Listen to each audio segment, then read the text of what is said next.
grants and loans from governments and foundations of philanthropies. We still have governments and foundations that want to help young people, especially young people, to start up business. I'm sure you might have heard about Elumelu Foundation. We have several like that. People who are willing to help. They are just looking for people who are serious. Young people, many young people, they don't want to work. They prefer to loiter around, to beg for money. They want to live big when they don't have anything. So there are some people who are looking for serious young men and women, and they are willing to help them without even asking for refund or without asking for interest. If you are a young school leaver and you have ideas, just go and Google and look for foundations that are helping people.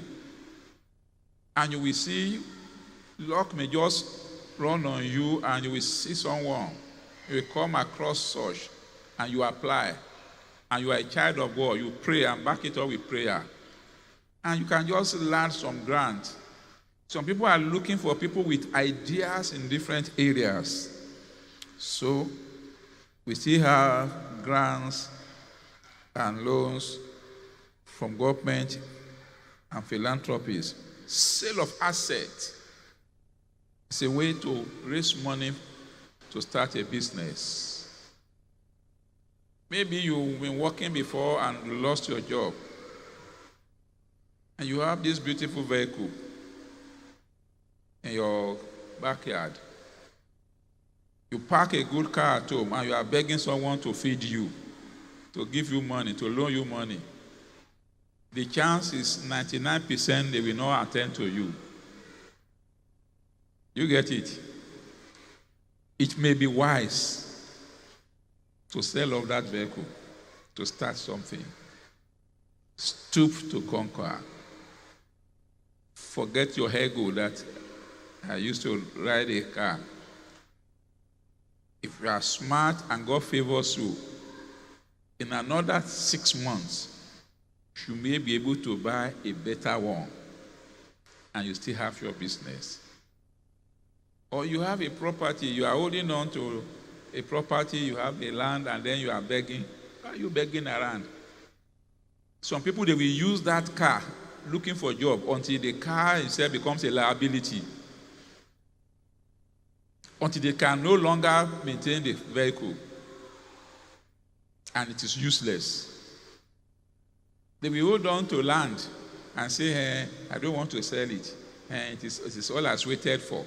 And they are suffering. Who tells you you cannot sell that land to start a business? In a couple of months, you can buy better ones. Use what you have to get what you want. We have investors that are called angel investors. These are people we call high net worth people that may be interested in your business idea. In that case, they are not coming as partners, they are coming as co-investors. They may be big people in society who have extra cash that they want to diversify. And they are looking for businesses to invest in, brilliant people who can run the business. And you just come across them. And they check about you, you have integrity, you have good people around you. It's okay, I will invest in your business. But in most cases, they want to have a larger share of the ownership. And it makes sense. Because they are the one providing the fund, and they want to be sure that their fund is safe. Learn to stoop to conquer. When you come across such, you can fund a startup business through advance payment. advance payment. There are some line of businesses and supplies that it is customary for people to pay, to give you advance payment, maybe percentage or deposit, which you will use to actually procure the goods, and thereafter you collect your balance. It's a funding strategy. Advance payment. Most suppliers, in most companies that use suppliers, they do pay advance payment. It is still the money they give you, you are going to use to deposit for the goods from where you are collecting it. So that is a way to. There's what we call crowdfunding. Crowdfunding is a way of selling your business idea to so many people who will buy little portions of shares in your company. They call it, instead of one individual, you have a crowd, different people saying, I love this idea. I want to subscribe to it. 10,000 naira here, 20,000 naira here. So you have a pool of people. The advantage of this is that not one person is the owner who has the majority share and can throw you out. You still call the shots because you are the person who is at the center of it. And of course, we have business loans from banks. This is very rare in our climate, especially if it's a young business you just want to start. Most banks will not want to risk their fund with you. You don't have track record. Except you have a very good collateral. They know this one is good, it's marketable, they can get their money, they can sell it easily, they can get their money back if you default. We also have venture capitals. Venture capitals are like angel investors, but they focus on later stage funding. More often than not, they invest other people's money in the form of private equity and pensions. Like angel investors, venture capitalists, they invest in young people with great business ideas that has great prospects. And their intention is they help you to start it, they mentor you, they nurture the business. Once it becomes big and attractive to other people, they cash out and go to somewhere else. So they make their money. It's always a win-win thing. These people, they are involved in the business. They have an idea of the business. They guide you, they mentor you, they direct you. They literally help you to manage it to success. Then they sell their interest to bigger investors, and then they go somewhere else. So we have such people. Now, how do you fund businesses or expand your business without bank loans? How do you do it without bank loans? That's what we call product pre-sales. Product pre-sales. In other words, you get orders, farm orders from your potential customers before you even order for the goods. You want to sell this tambourine, you advertise it. And you say, anybody that's interested, let us know this how much I'm selling it. And somebody says, I'm going to buy it. It is after he says, I'm going to buy it, and in some cases, if it's a product so attractive, you say, send your deposit. It makes a firm commitment.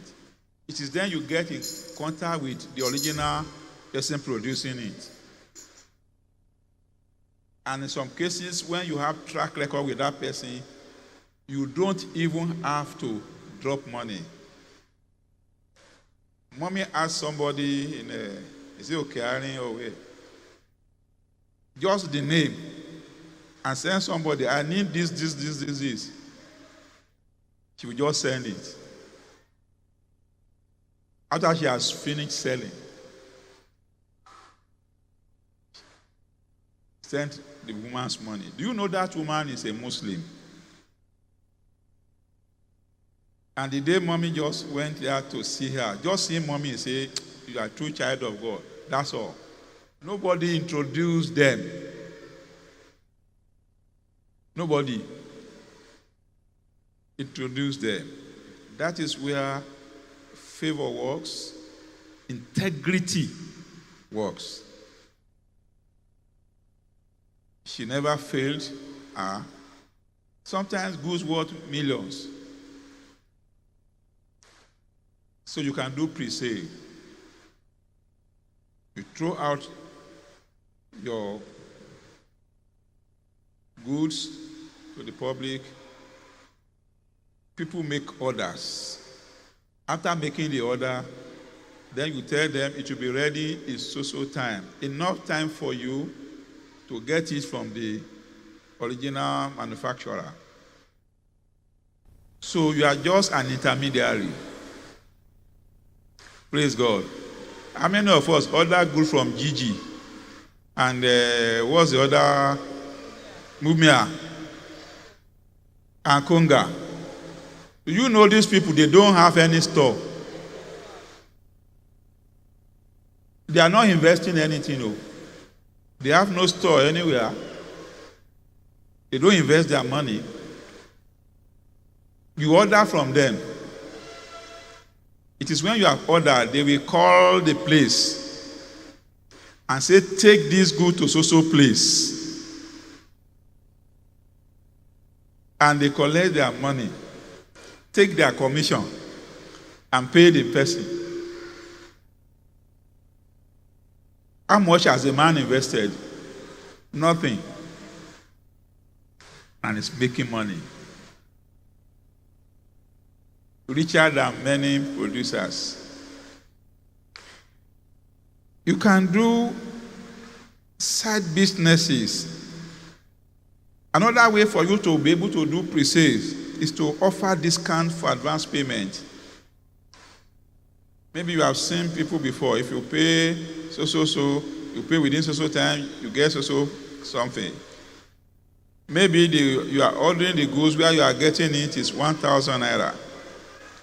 And you want to sell for 1,005.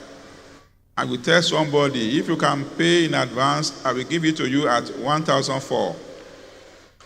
And he jumps at it. And you say, you don't even need to give me all the 1,004, send 1,000 first. He sends the 1,000, uses 1,000 to buy the goods.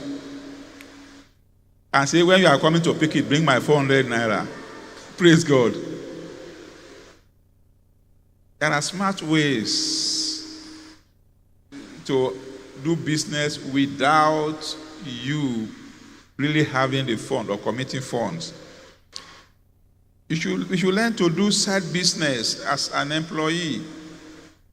Use your spare time. And I think you can use your spare time to do, even after your office job. You close at 5 p.m. Maybe you are going to sleep at 10 p.m. Between 5 p.m. and 10 p.m., 5 hours. Within those 5 hours, you can do something. I used to be a teacher in a government school, secondary school, but I never lacked money because I was always doing side business, teaching. Sometimes I have 3 places to go before the evening service. I give them different times. And I was earning more, almost more than I was being paid. Praise God. You say because I'm a teacher, I am poor. No. If you are diligent and smart, there's no business you do you don't have opportunities to make extra money.